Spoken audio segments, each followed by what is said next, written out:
तो चलिए अचानक वीडियो रुक गया था कुछ कारण से, तो आते हैं। तो मैं आप लोगों को समझा रहा था सिंपल प्रेजेंट टेंस का स्ट्रक्चर होता है subject plus V1 V5 plus object. Example में मैंने लिखा है राम इट्स अ मैंगो।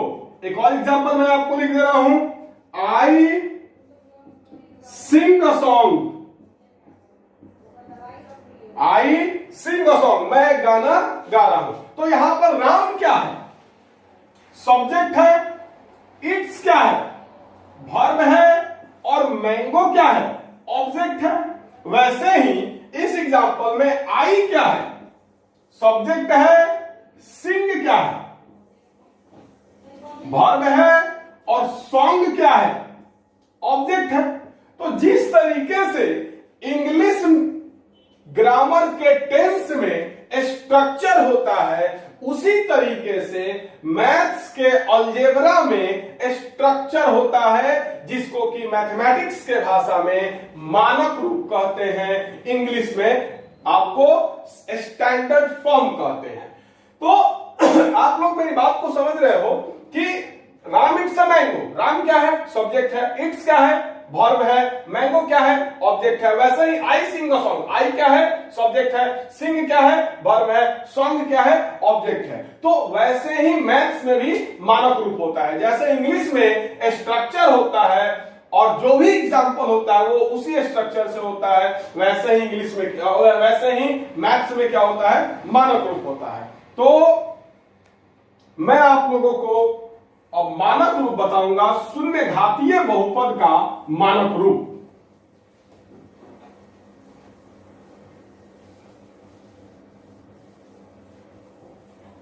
शून्य घातीय बहुपद का मानक रूप। शून्य घातीय बहुपद का मानक रूप होता है ax का पावर 0।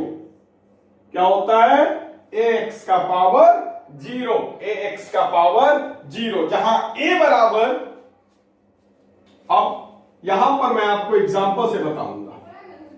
मान लो मैंने लिखा 12, मैंने क्या लिखा? 12। तो x के पावर 0 का जो गुणांक होता है उसी को हम लोग क्या कहते हैं? a कहते हैं। x के पावर 0 का जो गुणांक होता है उसी को क्या कहते हैं? a कहते हैं। तो यहां पर लिखेगा a बराबर, क्या लिखेगा? a बराबर, यहां पर मैं लिख दे रहा हूं, जहां a बराबर x के पावर 0 का गुणांक। गुणांक का मतलब गुना में जो अंक है वो x का पावर 0। यहां पर मैंने लिखा है x का पावर 0। इसका मतलब क्या होगा? a गुना x का पावर 0, मतलब x के पावर 0 के साथ गुना में कौन सा अंक है? तो a है। तो a को हम लोग क्या कहेंगे? x के पावर 0 का गुणांक कहेंगे। अब मैं आपसे बोलूं कि ये मैंने एग्जांपल में 12 लिखा है, मैंने एग्जांपल में क्या लिखा है? 12, और मैं आपसे पूछूं कि इस बहुपद में a बराबर क्या है?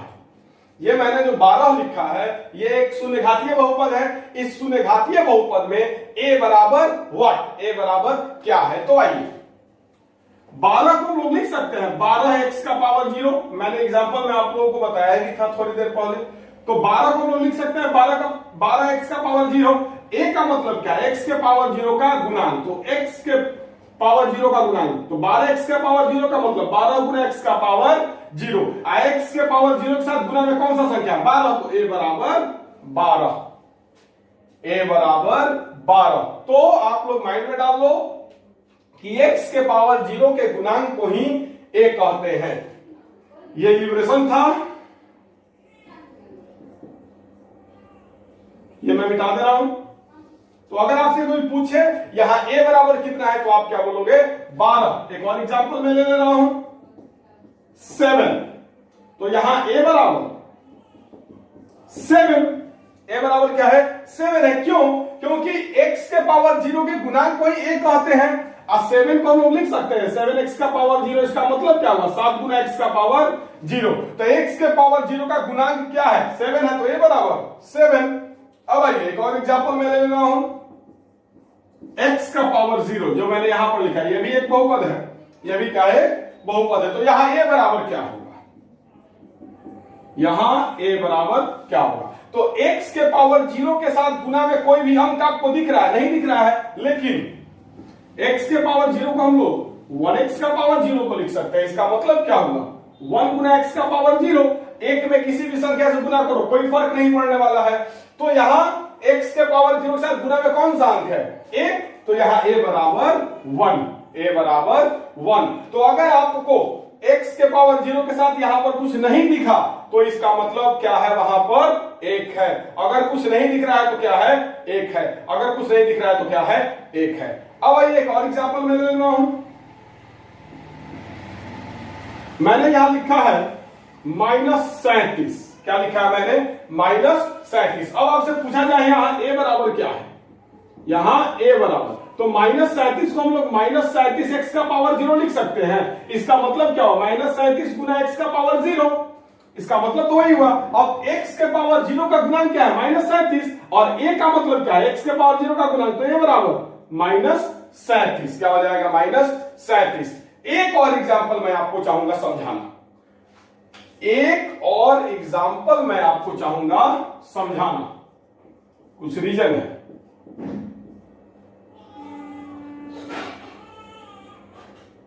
ये -y का पावर 0, -y का पावर 0, चर है y, चर का घात क्या है? 0 है, मतलब बहुपद का घात क्या हो जाएगा? 0। तो ये शून्य घातीय बहुपद है। क्लियर? अब -y का पावर 0, इस यहां पर a बराबर क्या होगा? तो मैं आपको यहां पर समझाता हूं। एग्जांपल नंबर 5, -y का पावर 0, तो यहां a बराबर, तो देखिए -y के पावर 0, तो y के साथ कुछ दिख रहा नहीं? दिख रहा है। इसको हम लोग ऐसे लिख सकते हैं, -1 गुना y का पावर 0, -1 y का पावर 0 इसको हम लोग लिख सकते हैं। या इसको हम लोग ऐसे भी लिख सकते हैं, -1 गुना y का पावर 0। क्लियर? तो यहां a बराबर, तो y के पावर 0 मतलब चर के साथ गुना में कौन सा अंक है? -1 है। और गुणांक को ही क्या कहते हैं? यहां पर मैंने लिखा x का पावर 0, यहां y का पावर 0 भी हो सकता है, कोई दिक्कत नहीं है। यहां a y का पावर 0 भी हो सकता है। x क्या है? चर है, तो y भी तो चर है, z भी तो चर है। तो देखिएगा यहां y का पावर 0 के साथ गुना में कौन सा अंक है? -1, तो ये बराबर -1। तो आई थिंक आप लोगों को समझ में आ गया होगा।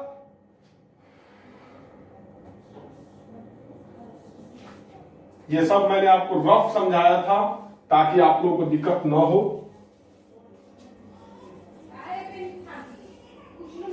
चलिए, तो अब आप लोग इसको उतार सकते हैं, तो वीडियो को पॉज करके उतारिए। अब आगे बढ़ेंगे।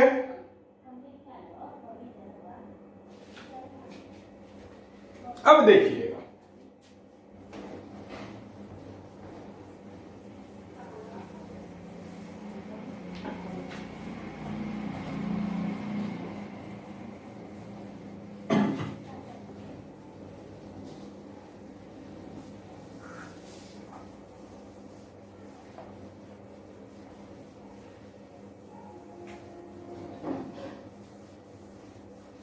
अब दूसरा नंबर क्या था? तो दूसरा प्रकार था एक घातीय, या इसी को रैखिक बहुपद भी कहा जाता है। क्या कहा जाता है? रैखिक बहुपद। तो नाम से ही स्पष्ट हो रहा है क्या? एक घातीय, एक का मतलब 1, घातीय का मतलब घात, मतलब वैसा बहुपद जिसमें बहुपद का घात कितना हो? 1 हो, एक घातीय या रैखिक बहुपद कहलाता है। तो लिखिएगा वैसा बहुपद जिसमें बहुपद का घात, मतलब चर का उच्चतम घात 1 हो, उसे एक घातीय या रैखिक बहुपद कहते हैं। वैसा बहुपद जिसमें बहुपद का घात क्या हो? एक को एक घातीय या रैखिक बहुपद कहते हैं। जैसे मैं आपके सामने लिख रहा हूं 5x प्लस 7, 5x प्लस 7। यहां पर अब एक बात ध्यान दीजिएगा, यहां x का घात क्या है, कुछ नहीं है तो एक है। यहां पर x का घात कुछ नहीं है तो एक है, तो एक फिर से यहां पर x का घात क्या है, एक है। और यहां पर x का घात क्या है, 0 है। यहां पर x का घात क्या है, 0 है।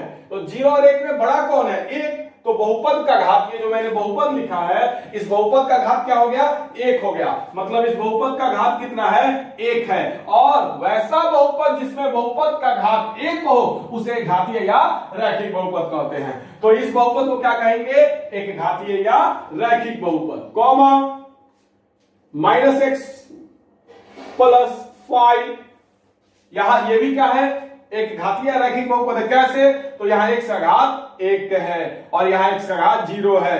तो 0 और 1 में बड़ा कौन है, 1। तो बहुपद का घात क्या हो जाएगा, 1 हो जाएगा। तो ये भी क्या है, एक घातीय बहुपद है। एक और एग्जांपल ले लो, 5x माइनस 3, 5x माइनस 3। यहां पर x का घात क्या है, 1 है। तो ये भी क्या है, रैखिक बहुपद है। एक और एग्जांपल ले लो,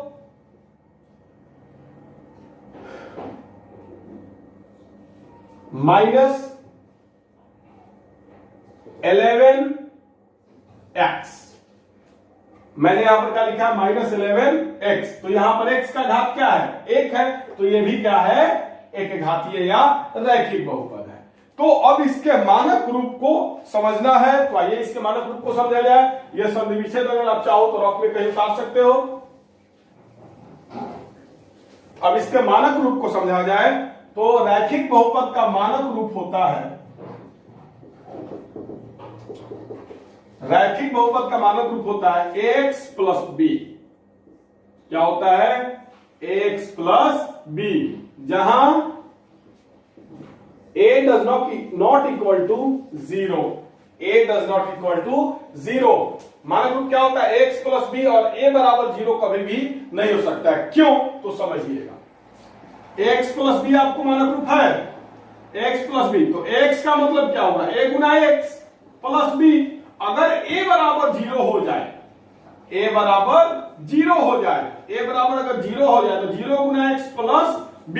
अब 0 में किसी भी संख्या से गुना किया था, 0, 0 प्लस b मतलब b। और b क्या है, कोई संख्या। मान लो b बराबर अगर हम 4 रख दे रहे हैं, अगर मान लो b बराबर हम लोग 7 रख दे रहे हैं, b क्या है, कोई संख्या है। जैसे यहां पर b 7 है, यहां पर b 5 है, यहां पर b -3 है, यहां पर b है ही नहीं। तो यहां पर 4 जो मैंने लिखा है, यहां पर x का घात क्या हो जाएगा, 0। और घात 0 हो जाएगा तो शून्य घातीय बहुपद होगा, रैखिक बहुपद नहीं होगा। रैखिक बहुपद के लिए बहुपद का घात 1 होना आवश्यक है। तो यहां पर घात 1 है, नहीं है। यहां भी चर का घात 1 है, नहीं है। इसलिए a बराबर 0 नहीं हो सकता है। तो जहां a बराबर 0 नहीं होगा, यहां a बराबर, a का मतलब x का गुणांक, a का मतलब क्या हो गया, x का गुणांक। मतलब x के साथ गुना में जो अंक रहेगा वही क्या कहलाएगा, a। तथा b बराबर, इसको अचर पद कहते हैं, या x के पावर 0 का गुणांक। अचर पद जिसके साथ चर नहीं दिखे उसको अचर कहेंगे। मतलब आपको जैसे मैं यहां पर लिख रहा हूं 7, ये 7 क्या है, इसके साथ चर दिख रहा है, नहीं दिख रहा है, तो इस 7 को हम लोग कहेंगे अचर पद या x के पावर 0 का गुणांक। थोड़ा देर पहले मैंने आपको इसके बारे में विशेष रूप से बताया था। अब ये एग्जांपल से समझा जाए। पहला एग्जांपल मैंने लिखा है 5x प्लस 7। क्या मैंने लिखा है, 5x प्लस 7। तो यहां a बराबर 5 है, x के साथ गुना में जो अंक रहेगा वही ना a होगा। तथा b बराबर जो जिसके साथ चर दिखाई नहीं देता हो उसी को अचर पद कहते हैं। अचर पद का मतलब जिसके साथ चर दिखाई नहीं दे, या x के पावर 0 का गुणांक। तो b बराबर क्या है, तो ये 7 है, 7 के साथ कोई चर आपको दिखाई दे रहा है, नहीं दे रहा है, तो b बराबर 7, b बराबर 7। अब आइए एग्जाम्पल नंबर 2, -x + 5। तो यहां a बराबर x के साथ गुना में कोई भी अंक नहीं दिखाई दे रहा है, नहीं दिखाई दे रहा है तो 1 होगा, लेकिन और 1 के साथ कथी है, -x मैंने यहां पर लिखा है, यहां पर मैंने क्या लिखा, -x। -x का मतलब क्या हो, -1 गुना x, -x का मतलब -1 गुना x या फिर -1x।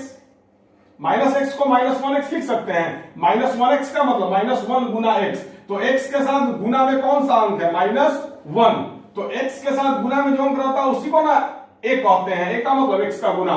तो यहां a बराबर -1, x के साथ कोई भी संख्या या अंक नहीं दिख रहा है तो 1 होगा, और चिन्ह जो होगा वो चिन्ह भी लिखिए, तो चिन्ह कथी का, माइनस का, तो a बराबर -1 तथा b बराबर, तो 5 के साथ कोई चर दिखाई दे रहा है, अचर पद है, 5 क्या है, अचर पद है, मतलब b बराबर 5।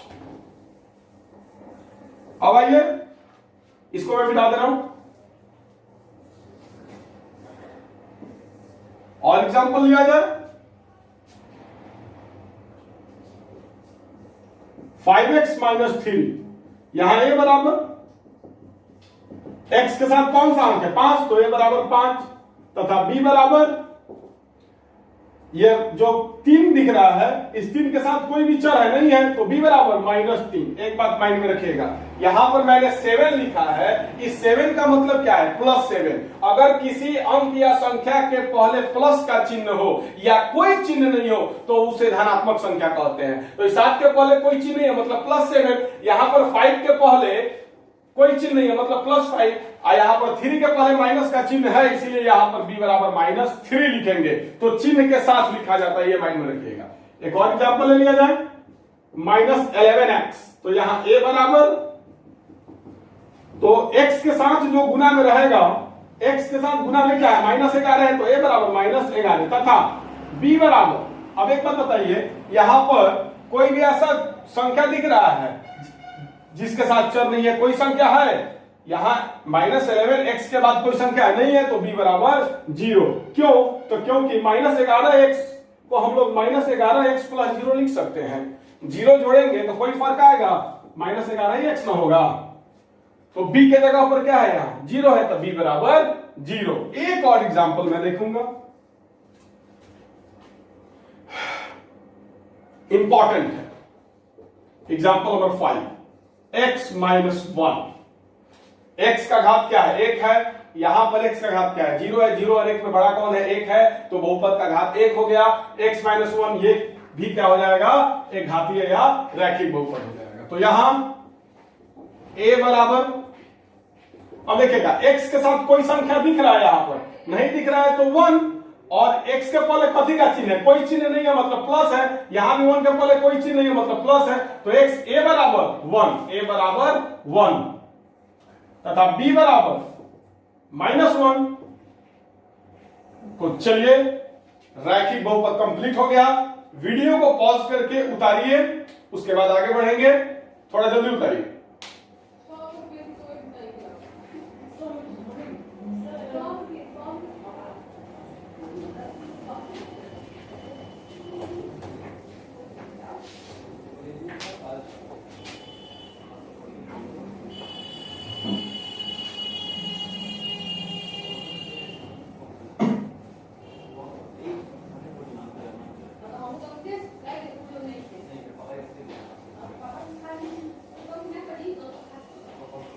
अब आइए द्विघात बहुपद, क्या, द्विघात बहुपद। तो तीसरा प्रकार होता है द्विघात बहुपद, अंग्रेजी में इसको कहते हैं क्वाड्रेटिक पॉलिनोमियल। तो आइए नाम का ऑपरेशन किया जाए, द्विघात, द्वि जोड़ घात, घात मतलब तो आप समझ रहे हैं पावर, और द्वि मतलब 2, मतलब वैसा बहुपद जिसमें बहुपद का घात 2 हो, द्विघात बहुपद कहलाता है। जैसे, सॉरी, पहले परिभाषा लिख लिया जाए, तो वैसा बहुपद जिसमें बहुपद का घात, वैसा बहुपद जिसमें बहुपद का घात 2 हो, उसे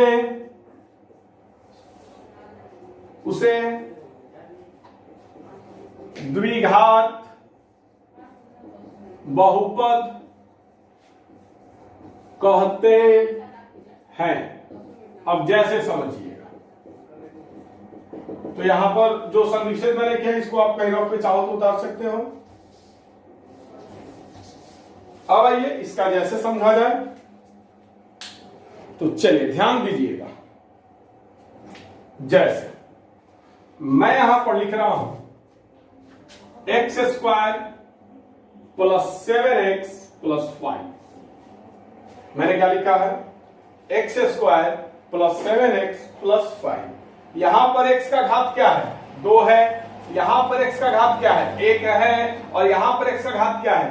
0 है। यहां पर x का घात क्या है? 0 है। तो बात को ध्यान से समझिएगा।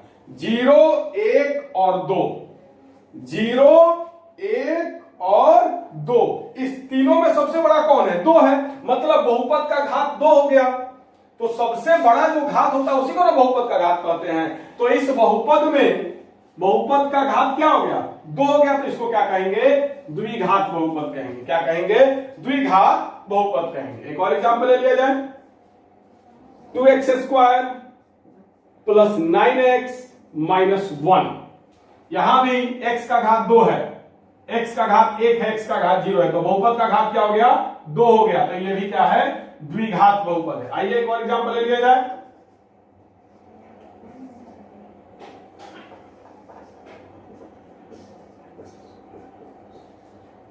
Minus x square plus 3। X का घात क्या है? 2 है। और यहां पर एक्स का घात क्या है? 0 है। 0 और 2 में बड़ा कौन है? 2। तो बहुपद का घात क्या हो गया? इस बहुपद का घात क्या हो गया? 2। तो ये भी क्या है? द्विघात बहुपद है।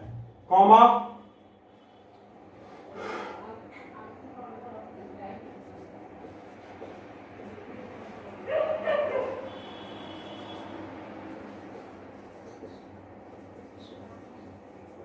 यहां पर x का घात क्या है? 2 है। यहां पर x का घात क्या है? 1 है। 1 और 2 में बड़ा 2 है। तो इस बहुपद का घात 2 हो गया, इसीलिए इसको भी क्या कहेंगे? द्विघात बहुपद कहेंगे। क्लियर? एक और एग्जांपल मैं आप लेना चाहूंगा, कॉमा,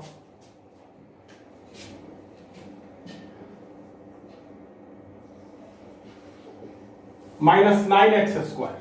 तो यहां पर भी x का घात क्या है? 2 है। तो ये भी क्या है? द्विघात बहुपद है। Minus 9x square, x square भी क्या है? द्विघात बहुपद है, इत्यादि।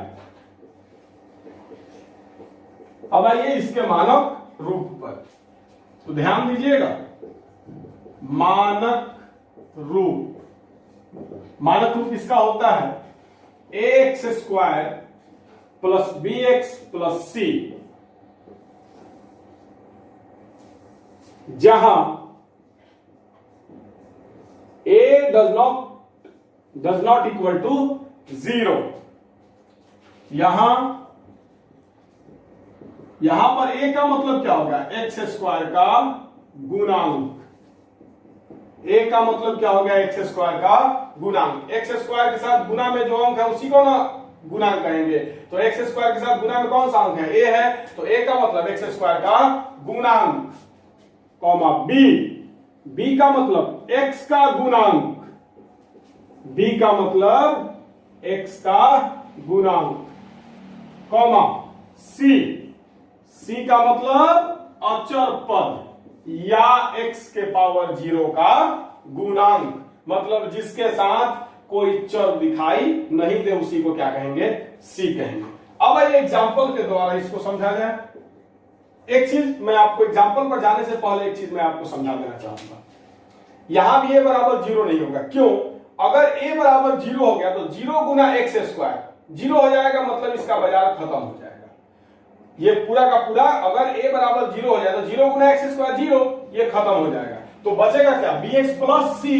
तो यहाँ पर x का घात 1 है, यहाँ पर x का घात 0 है, 0 और 1 में बड़ा कौन है, 1 है, तो बहुपद का घात 1 हो गया। तो बहुपद का घात 1 हो गया तो द्विघात बहुपद नहीं होगा, क्योंकि द्विघात बहुपद होने के लिए बहुपद का घात 2 होना चाहिए, इसीलिए a बराबर 0 नहीं होगा। अब ये एग्जांपल से समझाया जाए। तो पहला एग्जांपल मैंने लिखा है x square plus 7x plus 5। अब आपसे पूछे यहां a बराबर, तो x स्क्वायर के साथ गुना में जो अंक है उसी को a कहते हैं। तो यहां पर x स्क्वायर के साथ क्या है, कुछ नहीं है, तो 1 है, कॉमा b बराबर x के साथ गुना में जो अंक है उसको b कहते हैं। तो x के साथ गुना में कौन सा अंक है, 7, तो b बराबर 7। और c बराबर जिसके साथ कोई चर दिखाई नहीं दे, ये 5 के साथ कोई चर दिखाई दे रहा है, नहीं दे रहा है, तो c बराबर 5। अब आइए एग्जांपल नंबर 2।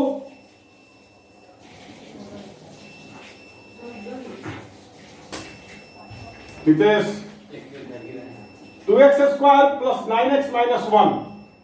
एक मिनट सुनिएगा, आए रुक जाओ, अचानक करेगा वीडियो रुक जाएगा। अरे नीचे स्पार्क हो रहा है, बंद हो गया, नहीं हाँ अचानक इन्वर्टर में प्रॉब्लम हो गया था, लेट इट गो। तो यहां पर क्या है, 2x square plus 9x minus 1, ये एग्जांपल है। तो यहां a बराबर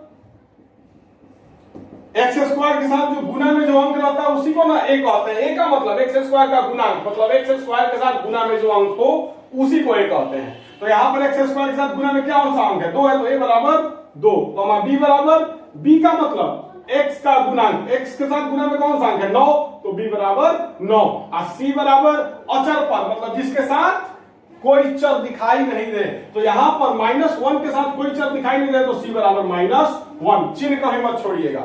अब आइए एक और एग्जांपल लेते हैं, एग्जांपल नंबर 3। एग्जांपल नंबर 3 है -x plus 3, -x square plus 3। तो यहां a बराबर, a का मतलब x स्क्वायर के साथ जो है वो, x स्क्वायर के साथ जो है वही ना a है, तो x स्क्वायर के साथ कुछ दिखाई नहीं दे रहा, माइनस दिखाई दे रहा है सिर्फ। तो आप लोगों को थोड़ा देर पहले बताए थे माइनस दिखाई दे रहा है, तो माइनस, कुछ नहीं दिखाई दे रहा है तो 1। तो a बराबर -1, कॉमा b बराबर, अब समझिएगा बात, b का मतलब x का गुणांक। यहां पर आपको कहीं भी x दिखाई दे रहा है, x का मतलब क्या होगा, x का पावर 1, x का मतलब क्या होगा, यहां पर x का मतलब क्या होगा, x का पावर 1। तो यहां पर कहीं भी आपको x का पावर 1 दिखाई दे रहा है, नहीं दिखाई दे रहा है, तो b बराबर 0, b बराबर 0। अगर दिखाई नहीं दे तो 0, अगर दिखाई नहीं दे तो 0, अगर दिखाई नहीं दे तो 0। तो b बराबर क्या हो गया, 0। c बराबर, c का मतलब क्या होता है, अचर पद। अचर पद का मतलब जिसके साथ चर दिखाई नहीं दे, 3 के साथ कोई चर दिखाई दे रहा है, नहीं दे रहा है, तो c बराबर 3। अब आइए चौथा नंबर एग्जांपल,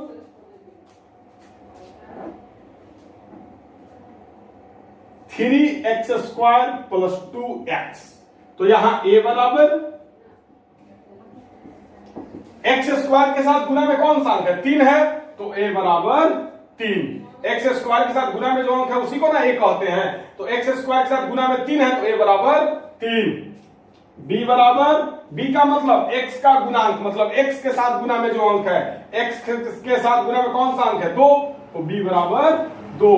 और c बराबर, c दिखाई दे रहा है, कोई ऐसा पद यहां पर दिखाई दे रहा है जिसके साथ चर नहीं है, कोई ऐसा पद नहीं दिखाई दे रहा है, तो मैंने क्या बोला, तो अगर दिखाई ना दे तो 0, तो c बराबर 0, c बराबर 0। अब आइए एग्जांपल नंबर 5।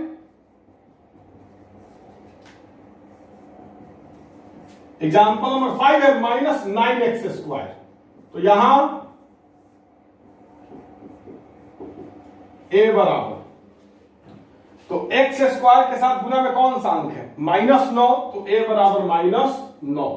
b बराबर और c बराबर, b बराबर का मतलब x का गुणांक, यहां पर x दिख रहा है कहीं भी, अगर नहीं दिखाई दे तो 0, तो b बराबर 0। यहां पर b कहीं दिखाई दे रहा है, x कहीं दिखाई दे रहा है, नहीं दिखाई दे रहा, तो b बराबर 0। और c का मतलब अचर पद, यहां पर कोई ऐसा चीज दिखाई दे रहा है जिसके साथ चर नहीं दिखाई दे रहा है, तो 0।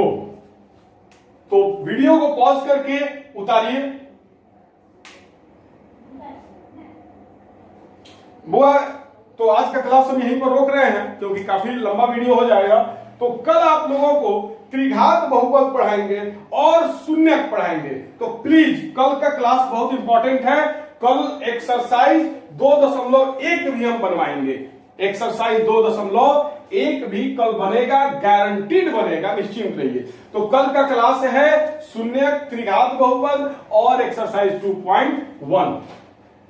अब आप लोग कहोगे कि सर काफी डिटेल आप ले जा रहे हैं। तो बाबू, बेसिक को मैं जितना ही तगड़ा करूंगा उतना ही ज्यादा आपको ऑब्जेक्टिव में फायदा होगा आपके एग्जामिनेशन में। इसलिए मैं बहुत ही ज्यादा डीपली जाकर के आप लोगों को बहुपद का बेसिक पढ़ा रहा हूं। इसके पीछे मेरा कोई स्वार्थ नहीं है। मेरा स्वार्थ बस इतना ही है कि किसी भी टाइप का ऑब्जेक्टिव आपसे पूछे तो आपको आ जाए।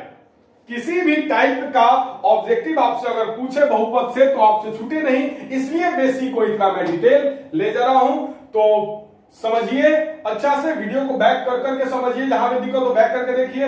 इसके बावजूद अगर दिक्कत हो तो फिर हमसे कांटेक्ट कीजिए, मैं आपकी दिक्कत को खत्म करूंगा। तो आज का क्लास यहीं पर समाप्त करते हैं। बहुत बहुत धन्यवाद। Have a nice day.